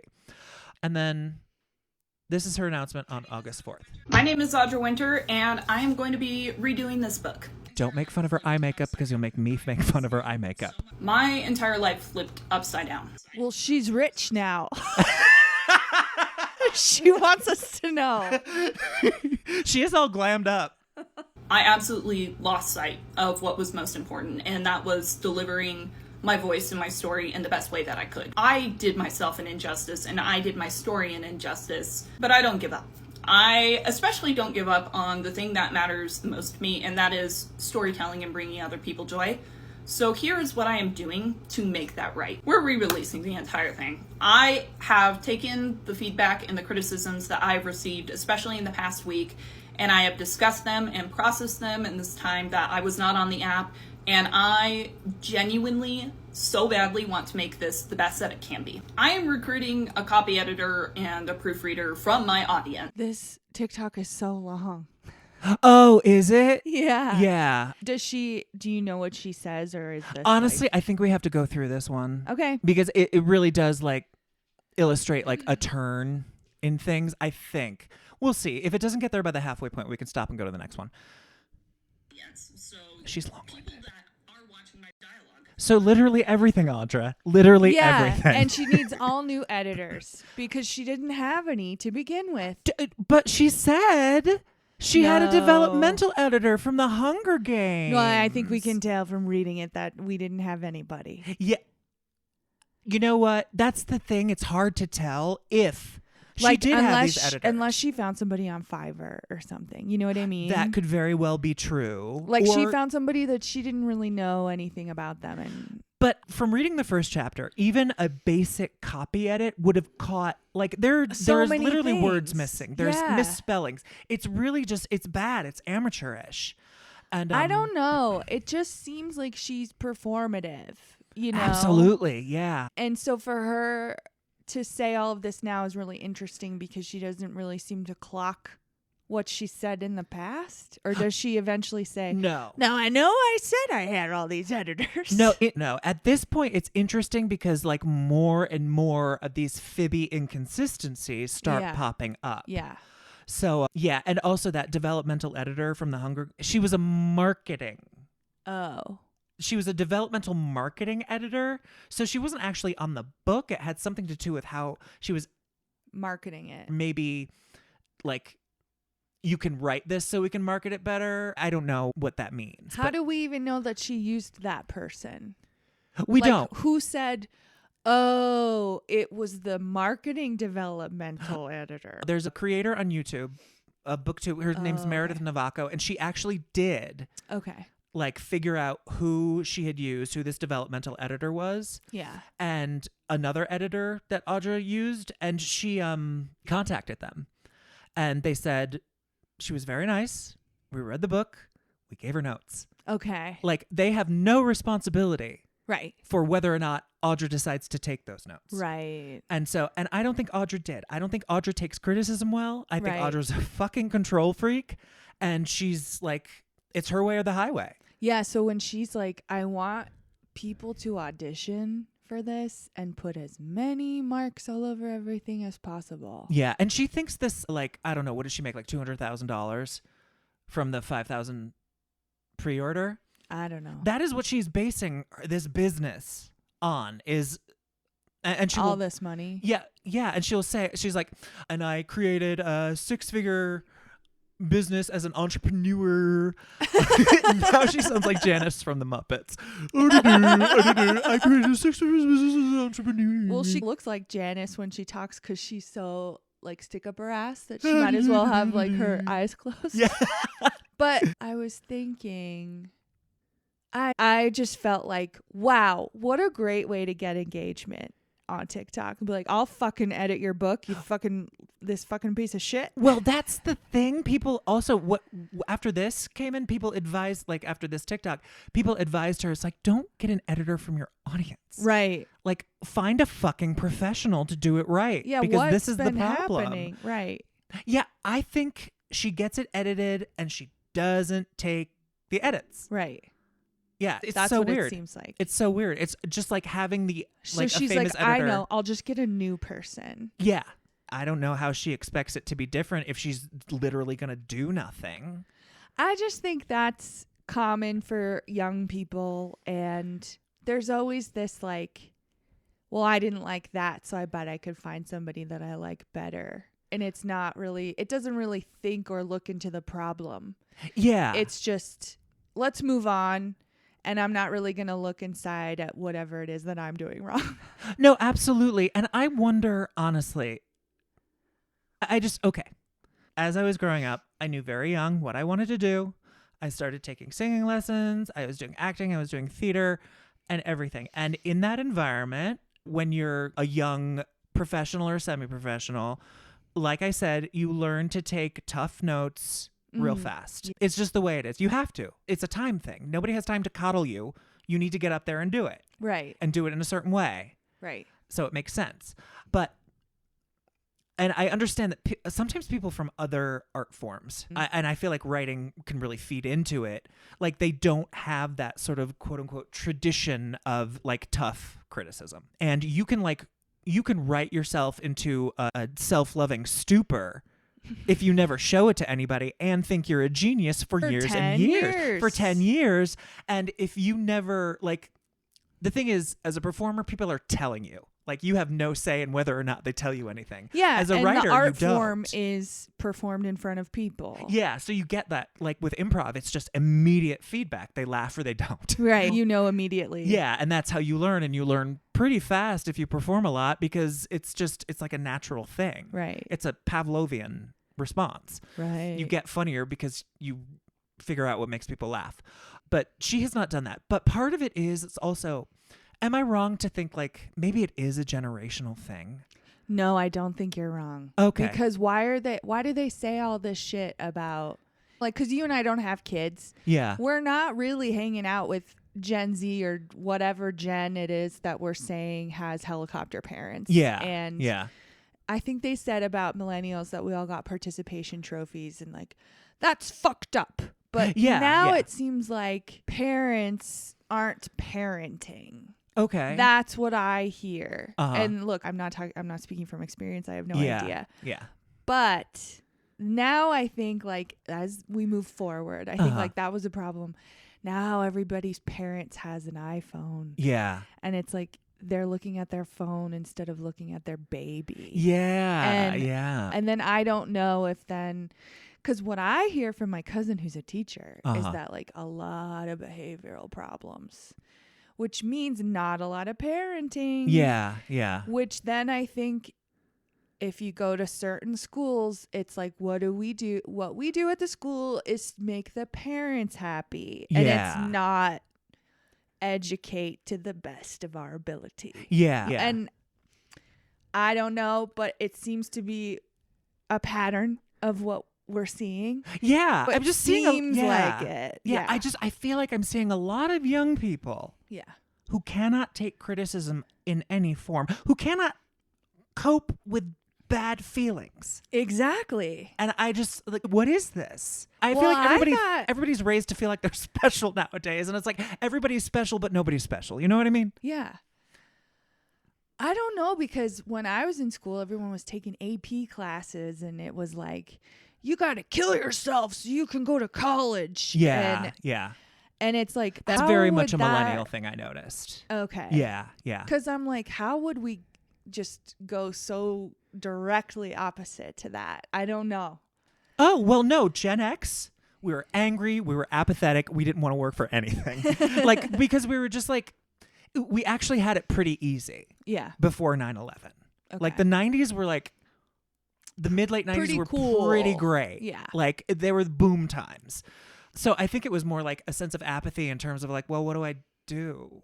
But then with the recession and also like all the technological advances, I think the millennials got helicopter parented because there was more like access to each other in a family. Like you don't have to just like leave for 12 hours and come back when the lights get on. They can like track you. Yeah, maybe that's like the Zennials too. Yeah. Like in between, because my parents weren't tracking me. I'm not of that age. But yeah, I guess what's different, it's like the technology, and it's not really always making everything better. It's like we're still trying to figure out the right way to. Yeah. Yeah. Well, also, I don't know if it's totally the technology doesn't help, but I also think 9/11, Okay. in terms of an American just assuming safety and prosperity, Yeah.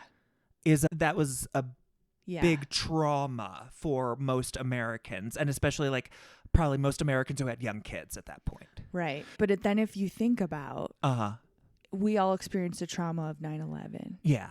You want to shield your kid from that kind of trauma.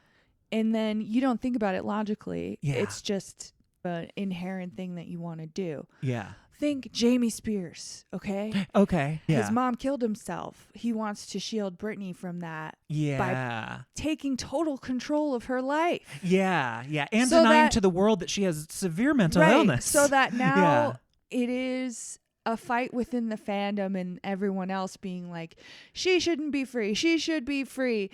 Let her kill herself if she wants, whatever. But it is like she never got any kind of whatever you call it when you have your own ideas, identity, and individual, whatever, and like drive. Yeah. What does Britney want to do? No, you're right, because she was just constantly, I love how everything we say now Everything comes comes back. back to Everything comes Brittany. back to Brittany, guys. This is the way I life ca- is. I can't stop thinking about her. I don't know about you, but honestly, ever since you introduced me to her, she has slowly become yeah, a part of my life I know. in a way that I'm not totally against. Yeah, Yeah, it's a fascinating story, and there's only going to be more coming out through the years. Yeah. You know, and she's Brittany. She's a human being. I know she's not just a story, but it's going to be an interesting take on celebrity at the beginning of the millennium. Yeah. Yeah. Britney Spears and 9/11. Yep. Brittany. It all comes It's like down to death Britney and Spears. taxes. T-shirt idea. Yes. Britney Spears and 9/11. Okay, let me tell Tawny. Yeah. Tell Tony. But yes, I do think that there's a generational difference, and we can sit and hem and haw and try not to sound judgmental all we want, but there's something. Yeah. Now that we've had our boomer moment, let's move forward. Okay, do we want to watch the rest of this? Let me scroll. Scroll. Just see. Oh my God, this is a 9-minute video. Oh. Grappling with my entire life. I am somebody who is neurodivergent. No, girl. No. We don't care about. Well, the thing, she is also, that's an interesting kind of autism, maybe OCD thing. She's like repeating herself constantly. Yeah. I mean, I think her thing could be really just needing to say all of these things to people, because it seems like, because she doesn't like the criticism, so she has a lot of caveats. And she's trying to control her world verbally. Oh, we have to watch this one Okay. because it like bleeds into other things. But this is her not being chill. Sweet. Yeah. My name is Audra Winter. My name is Audra Winter. I am the author of this book. It was released about a month ago, and I have lived through the worst week of my life because of it in the past week. And The makeup is off. I just wanted to come on here and talk about it, and be genuine and express the things that I have been through in the past week, because I'm literally living through my worst nightmare and my biggest heartbreak. If you're not familiar, I have spent a very long time working on this world that I started building when I was 12, and I'm 22 now. And throughout that time, it is the only thing that has stayed consistent in my life. Yeah. Yeah. No, it's not. This is your whole world. Yeah. That's why I'm Which, like paracosm, maladaptive daydreaming. And you know what? Maybe her parents were neglectful. Yeah. Yeah. Go to therapy, Audra. Well, Audra, go to therapy. Also, it's like one thing that she does is whenever I think she's backed into some kind of corner, like psychologically, she goes towards pity marketing. So, yeah. Again, a marketing genius. I don't have a background in marketing. I also didn't have a marketing plan. I don't play an internet persona. This is genuinely who I am, day in, day out. And she's like, everything I do is a miracle. I do also think that this generation is really good at talking themselves up, which I don't feel like I was brought up to be. No, we were. Absolutely not. You know what I mean? Yeah. Like, whenever I've had a bad job interview, which has been a lot, Yeah. I've been like, yeah, I'm not a narcissist. Yeah. And I actually don't think you want one working here. But in a job interview, that is what you want. And I got to tell you, at my job, Yeah. I think there have been a lot of people who have like talked a really good game about themselves. Exactly. And then they last they about don't have 3 it. fucking days. Right. Because they just, yeah. Anyway, all right. But we have to finish this one. We do? Yeah. Okay. Okay. We can do it. The amount of emotions that I was just thrown into in a short period of time, from the time that I listed that pre-order and the time that I established an LLC, was 2 weeks. All of a sudden I was going into attorneys and I was like, what do I do? Like, I was not expecting this to happen. And I think I want to build a business off of this. Like, I want to keep being an entrepreneur. I want to put everything that I have, now that I have this, let's put it into this, because this is what I want to live the rest of my life around.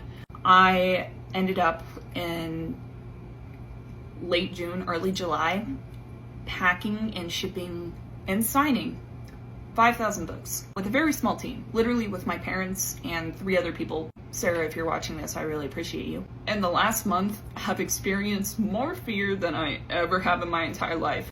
That fear, surrounded the fact that I had put every single thing in me into this book.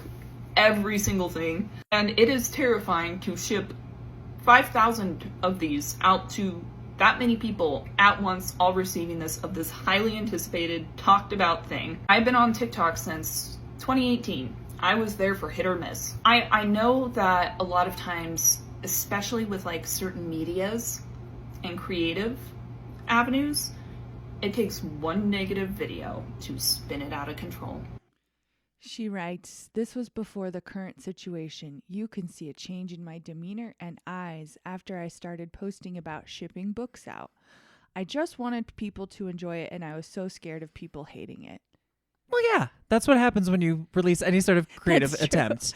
Yeah. It's fucking terrifying. I always say before we started this when we started this podcast and we dropped the first episode, I was fucking freaking out because I was like, everybody's going to hate me. Yeah. And now I don't give a shit what you think.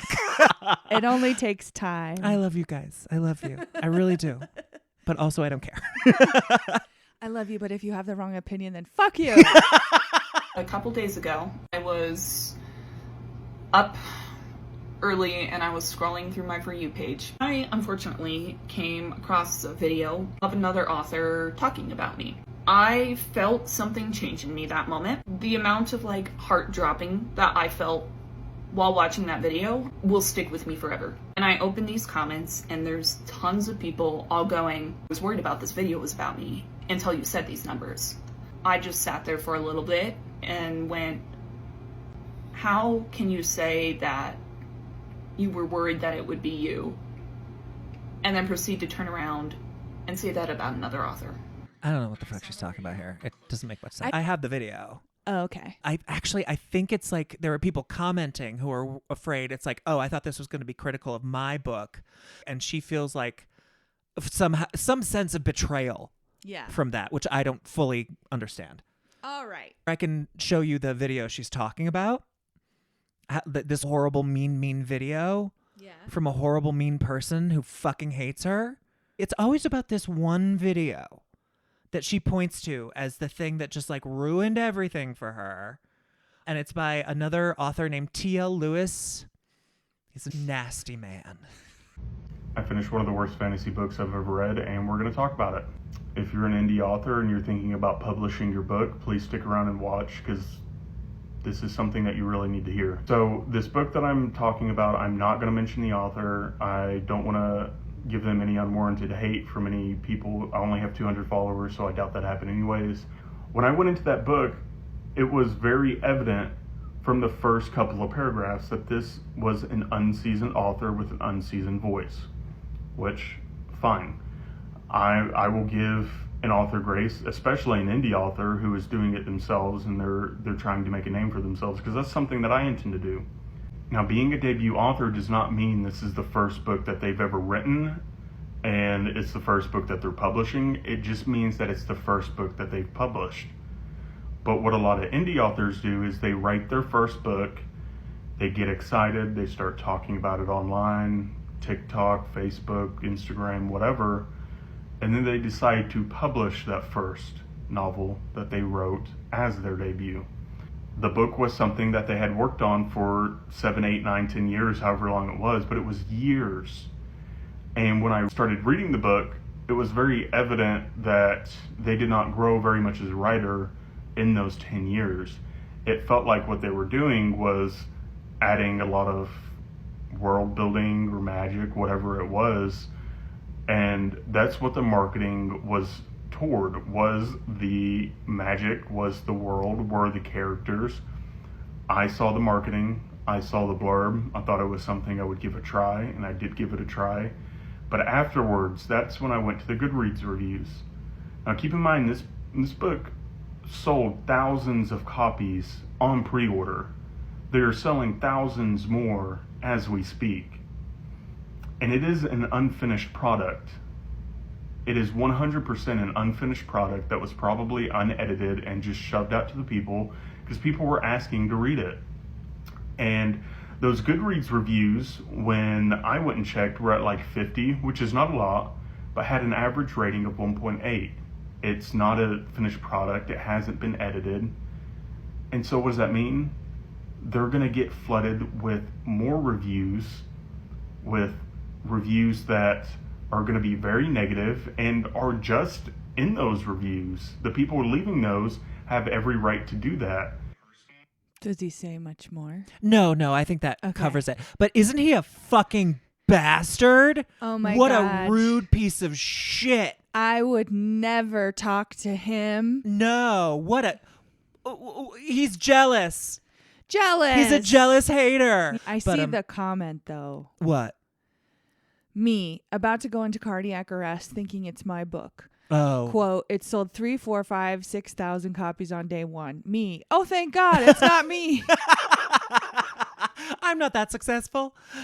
So I think Audra is just mad that person wrote that. Yeah. It's like... She's very sensitive. Yeah. This is the kind of criticism I'm talking about that people should get used to. People shouldn't call you a dickhole or bad because you can't do something the way that they want you to. But this is great, tough criticism. It's coming from a place of love. He's saying, like, you don't have to publish your first book. That's what everybody says. It's like, well, okay. What Audra says, she wrote 10 books in this world. But what she later says is, instead of editing a draft, she would just start an entire other draft. And she's counting that as another book. But when it doesn't move the story forward or anything. It doesn't move the story forward, and it doesn't help you as a writer. No. Because you're not editing. Right. Yourself first. No, she's just spending time in her world. Exactly. Yeah. She's spending time in her world, but alternatively building these like big dreams of being like a mega fantasy author.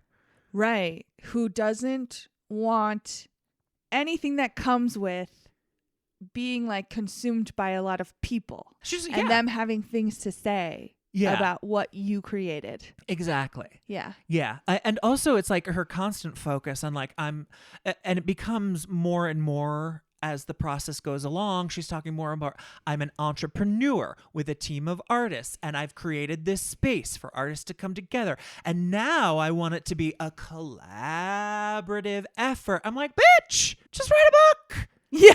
Like the rest of the fucking world.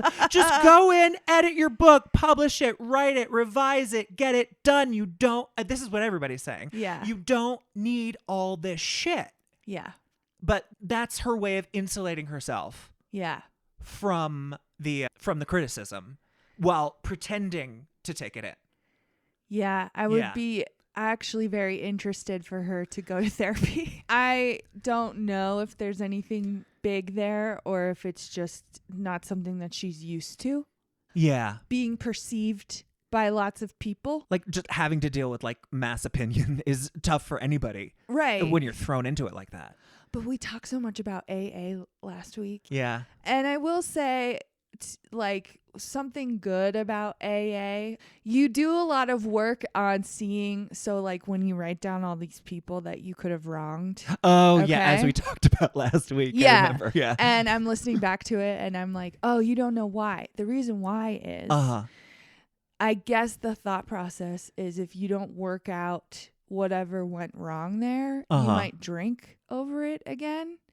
And so what might be good is if you start to see a pattern in your behavior. Okay. And see what you contributed to the problem. Oh, and then you can free yourself of that like trigger of I'm drinking because I don't understand what went wrong. Exactly. Oh, okay. All right. Or whatever it is. Yeah. But I'm still not apologizing. Fuck you all. That's the thing. There were so many that would be like, I can take so much responsibility for all of this stuff because now I understand what I did. Yeah, yeah. And I'm just going to talk about what I did. Anyways, it's very helpful in the way that you realize that coming into any sort of conflict, everyone is defensive. Yeah. So if you can admit to something, you can immediately take the defenses out of the other person too. Yeah. Okay. Yeah. And she hasn't learned that at all. She doesn't know any of this. Yeah, no. And honestly, it's like to listen to her in the video before the review video by the guy, it's very concerning. Yeah, it is. Like with the dissociation, it is the maladaptive daydreaming thing. Yeah. I don't know. To me, that signifies like a deeper problem. Well, it's like this world is stripped from her now, in a way. Right. So she has to quickly build a new context around which she can be an achiever. Yeah. Yeah. And also it's like she does like intimate, she doesn't directly say it, but there's like definitely some like a theme of self-harm, potential self-harm. Really? Yeah, in that video, she talks about like, I did not feel safe. Right. And she says like how she looked like, and she wasn't eating. And she wasn't eating. It's like, girl, you need to get to a hospital. But that's what I'm saying. Yeah. Like for her to spend all this time in this world. Yeah. And then, for her to put that out for other people to judge. Yeah. And then, like you said, have her whole world stripped away from her, which is probably the worst thing to do. Oh my! If she relied on this so much, I'm It's just her wondering. Only coping skill. Yeah, what's going on that she needed to cope so much? Yeah. That's all I'm saying. Yeah. Well, she does say she did have PTSD. There's a whole side scandal. Oh, she did say that. There's a whole side scandal that people like to point to that says like she's a scammer because apparently she did like a GoFundMe or a Kickstarter for a service dog for PTSD, but it was like a $19,000 service dog. But it just seems like people gave her the money and she bought the dog. Yeah. It was just like, okay, well, if people are going to pay for your dog. I know. You had the balls to create a Kickstarter. Exactly. Yeah. I don't have the balls. Yeah. I'd love a $19,000 service dog who can like give me therapy. Yeah. That TikTok is the last we have heard from Audra directly. Okay. Really, like she's not out there saying anything. No, she's not out there saying anything because her new editor, some person named, I think, Elrose, has taken over for Audra. Just briefly, what has happened is Audra has decided, like I said, that she wants this to be like a collaborative thing with like art, and she's got all these plans for like sprayed edges on the book, and like there's going to be more art and more maps, and we're going to do like weekly drops, and there's a video about the editing process that I don't think we got to. Sorry, this is her last video. She cut her hair. She looks great. She does. She looks wonderful.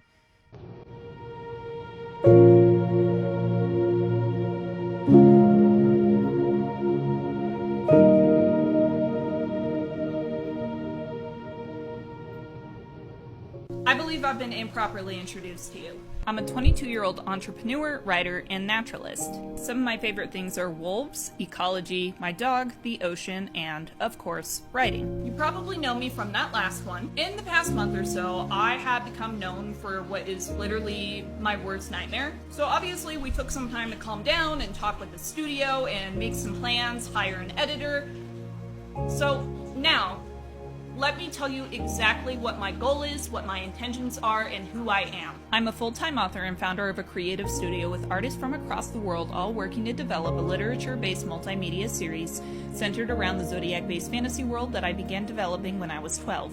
I want my novels to be a blend of narrative prose and artistic storytelling. My chapters are written out like a normal fiction book, but there are also critical parts of the story that are told by illustration. My aim is to uphold artistic kinship, collaboration, imagination, and innovation. I am absolutely dedicated to pioneering a new avenue of publishing that equalizes the storytelling between both writers and artists. So how'd I get here? While the short answer is a couple of scholarships, there is a much larger story to be told.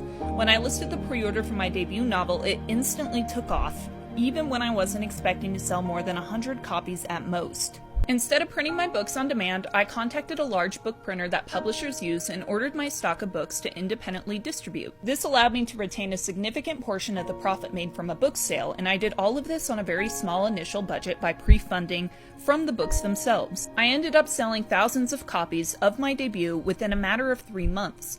Prior to its formal release, The Age of Scorpius had over 7,000 pre-orders. If you're wondering what I did with all that money, I turned it right back into my company. I established a creative studio, hiring a global team of artists of both contractors and employees aiming to further develop the series. Starting in April, I was actively establishing my business and creative studio, managing finances, marketing, team managing, revising and editing, coordinating communications, and somehow also managing to pack and ship 7,000 bubble mailer pre-packages for the pre-orders before the books had even arrived to me. I delivered 5,000 highly anticipated brand new books to thousands of people all at once. I did everything I could to make the book the best version of itself that it could be. I hired both a developmental and a copy editor, and I ended up spending days straight in my cafe for months on end.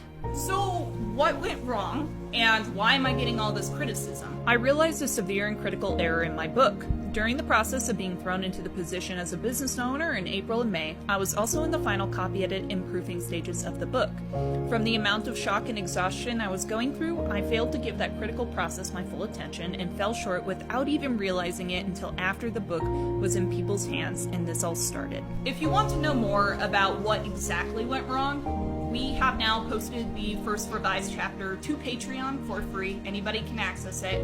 And we've also posted the editor notes from both April and May in comparison to the editor notes from our editor now. I've received a ton of amazing feedback. I've talked about this in other videos and how we're actually incorporating it. But we have literally gone through every corner of the internet and found the critique from our reader base and from the audience and put them in a document. And we're having discussions as a team. I'm having one-on-one discussions with my editor.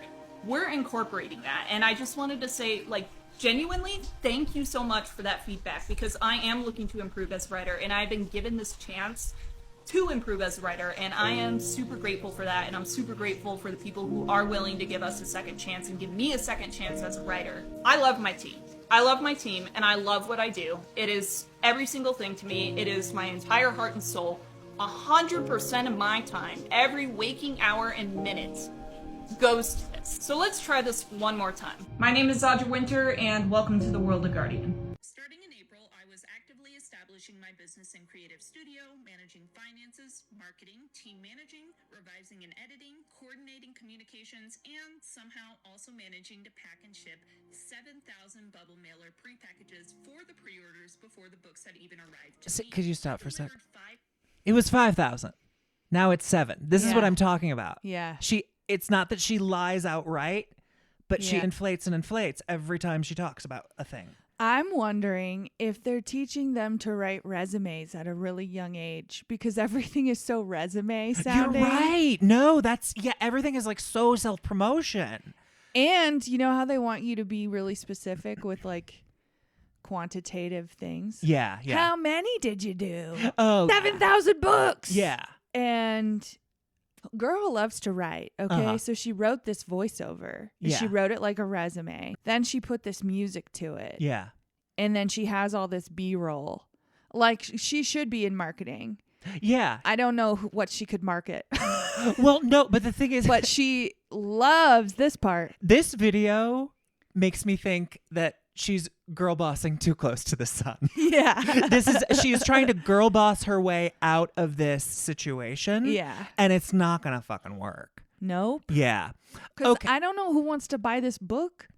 Like, anymore. Even try to read this book again, right? She has a Patreon now, and most of her, I am subscribed to this Patreon. Yeah. Most of it, actually all of it, is pretty much taken over by this person I said, the editor, project manager named Elrose, who is speaking on behalf of her, of Audra at this point. Do you think she exists? That's a sticky wicket. Yeah. It really is. But the thing is, if you have a chance to read what Elrose says, there's a whole section where it's like FAQs, and Elrose is answering questions that they've gotten on TikTok, online, in reviews. And to Audra's credit, they're really tough questions. Okay. But Audra's not the one answering them. Elrose is. But Elrose is answering them in a way that is pretty honest, straightforward, and in an entirely different voice than Audra. So I think they are a real person. But I don't, like, how much are you paying this person? To edit? to be an editor, to be a project manager, and to have to do all of this social media stuff. I hope Elrose is making money because she's basically taken over this entire project at this point so that Audra can insulate herself from further criticism. Well, she's not making social media posts. She's just posting on Patreon. And also there's the argument that it's like, oh, she's trying to monetize her failure. Yeah. But that's what people do nowadays. And it is very Caroline Calloway. Yeah. In you got too excited too fast. Yeah. That's all. It's Yeah. like, is Caroline Calloway a scammer? Probably not. She just thought she could do all this shit that it was like you and I would be like, girl, why'd you think you could do all that? So Audra has a website, and we were supposed to record this show on Sunday. Oh, yeah. We were both lazy and tired. Yeah. And one of us was hungover. Me. Yeah. No Happy shame. birthday to you. Thanks, Marilyn. Happy birthday. So we have a new piece of writing Okay. from Someone? someone who the artist formerly known as Audra Winter. Because in this I remember something you said now. Yes. First of all, they come out as transgender using the name Milo and to be referred to as he, him. Okay. Okay, so from now on, we are talking about Milo. He.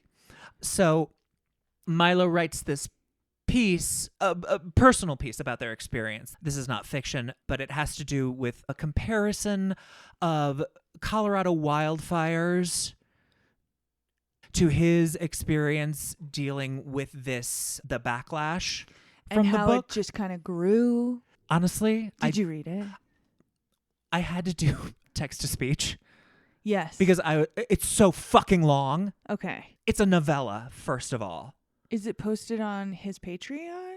It's posted on his website, The World of Guardian. Oh, so like anyone can read it. It's not, Yeah, okay. yeah, you can read it. It's called We'll leave a link in the notes. It's called High Disturbance. Okay. And I like that it's personal. Uh-huh. I feel like that's a sign of development and growth as a writer and any writer. Okay. Especially the fact that he is willing to really like put it out there. However, the writing is not good. Right. Like, just Milo needs to read more, and Milo needs to write more and write more stuff actually like this piece, even though I didn't enjoy it. And it's like reading it is like eating rocks.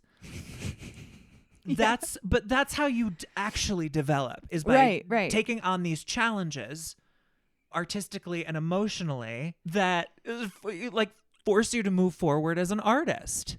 Right. So here's the thing. And right now it's almost like they're working through what happened, Yeah.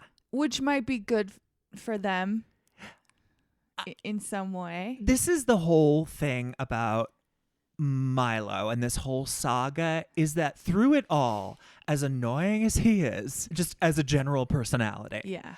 and as many problems and the manipulativeness online with the pity marketing and the cockiness and all of that, I think anybody who has like created a piece of art and put it out into the world can understand what he is going through. And he doesn't seem to be a scammer, and he doesn't seem to be a terrible person otherwise. It's just they have this world set up to not allow any other opinion besides the one that they want to have about themselves. Yeah, that's why it's like I was saying, this whole world and this daydreaming thing. Yeah. I can't remember the term. Maladaptive daydreaming. Yeah.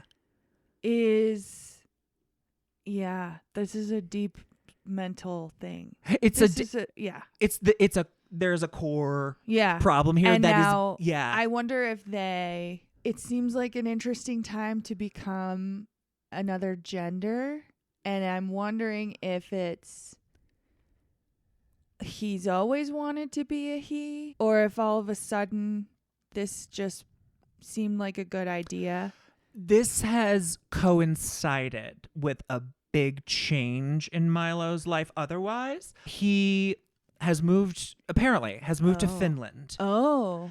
And is in suspectedly in a possible relationship with one of the artists that he has been working with. Like, I Do think we know throughout. how old that person is? No, I think I don't think there's any issue around that. It's just that this Milo is very young. Yeah. And when you said he moved to Finland, I was like, oh, he's still rich. Oh, yeah. Yeah, no, I think he moved to Finland To be with this To be person. with this person who's a very good artist named Solly. But okay.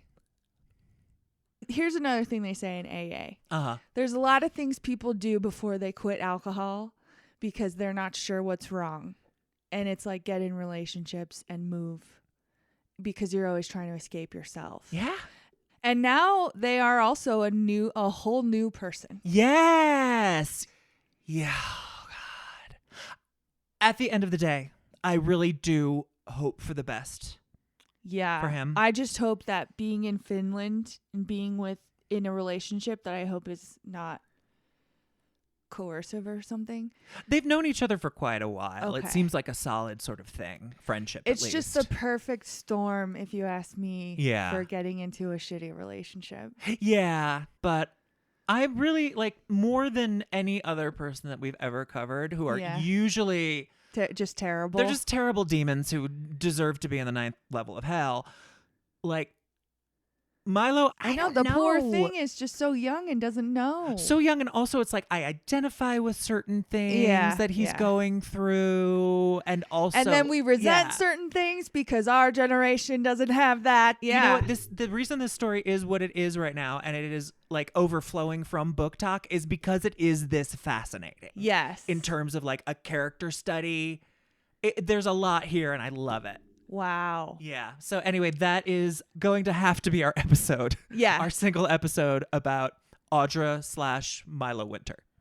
So one last question. Did Milo address what's going on with the book in this new piece of writing? No, I didn't finish it. Okay. But I don't that's think so. Fine. That's Yeah. fine. Yeah. They don't really need to put that out. What Elrose has been indicating on the Patreon, which seems like there are some really indications of like going in a healthy direction. Like, Okay. we're going to give Milo time Okay. to like, Find himself. well, and also to write. Okay. Because part of the problem is Milo just hasn't written enough. Right.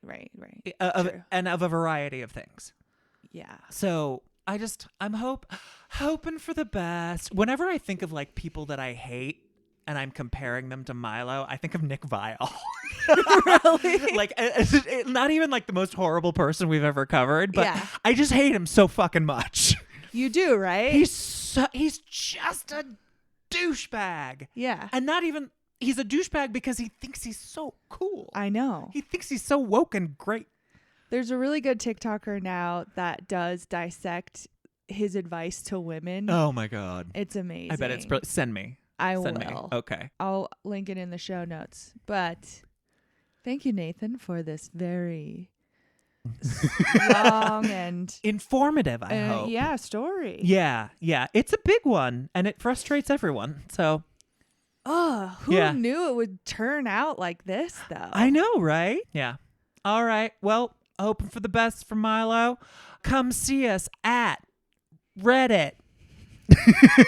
Nathan's favorite Reddit. Yeah. But also, we have a Patreon. We have a Patreon. That's patreon.com/ Katie's favorite. online bullshit. Yeah. So come join our Patreon. And Instagram, online bullshit pod. Yeah. Reddit, online BS pod. All right. YouTube, you can type in online bullshit. Yeah. Sounds good. I am exhausted. I'm sure. I'm exhausted. All right. Bye, everybody. Thank you for listening. We love you. Love you. Bye. Good night. Trying to keep up with the trends, but it's all just a facade, man. It's all pretend. Online bullshit, that's all it is.